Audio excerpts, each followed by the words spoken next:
Aku tahu, seharusnya aku nggak pulang selarut itu. Tapi malam itu, rasanya semua terasa biasa saja. Hangout sama temen, ngobrol, makan mie instan, nonton YouTube. Sampai nggak sadar, jam sudah menunjukkan pukul 1 pagi. Aku buru-buru pamit. Temanku sudah menguap berkali-kali.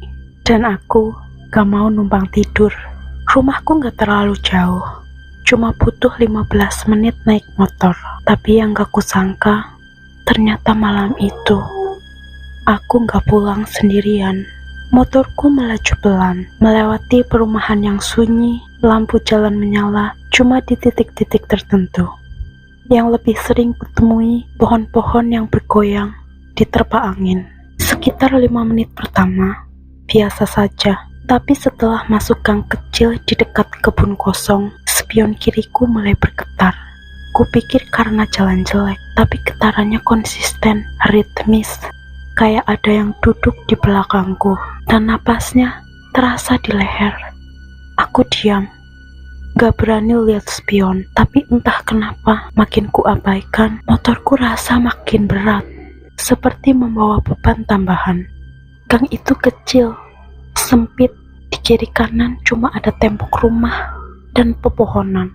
Biasanya sih terang, tapi entah mengapa malam itu lampunya mati. Dan saat aku masuk gang itu, aku mendengar suara ketawa pelan dari seorang perempuan, seperti menempel di telingaku. Aku tetap menatap ke depan, berusaha tidak peduli, tapi suara itu makin jelas. Sampai aku melihat bayangan rambut panjang di kaca spion kiriku. Refleks aku rem mendadak, tapi gak ada siapa-siapa di belakangku. Aku melanjutkan perjalanan. Kali ini sedikit mengebut, tapi di belakangku aku mulai dengar suara motor lain. Tapi gelap, tanpa lampu, gak ada bayangan. Suara itu seperti motor tua, tapi jaraknya konstan, seolah mengikutiku.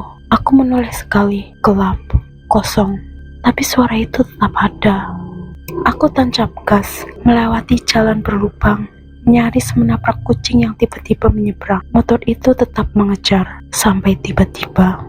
Sesampainya di rumah, sudah gelap, semua sudah tidur. Aku membuka pintu pelan, memasukkan motor, dan baru mematikan mesin. Tiba-tiba, aku mendengar suara, pelan, sangat dekat. Terima kasih, sudah nganterin aku pulang. Aku terdiam, keringat dingin menetes, tapi aku tidak menoleh. Aku pelan-pelan berjalan masuk. Malam itu aku tidur, masih menggunakan jaket dan lampu kamar menyala. Walaupun lampu kamar menyala, rasanya masih terbayang suara perempuan itu. Sampai sekarang, setiap kali aku naik motor malam-malam, spion kiriku selalu kabur, seperti menolak menunjukkan sesuatu atau seseorang. Mungkin dia masih duduk di sana.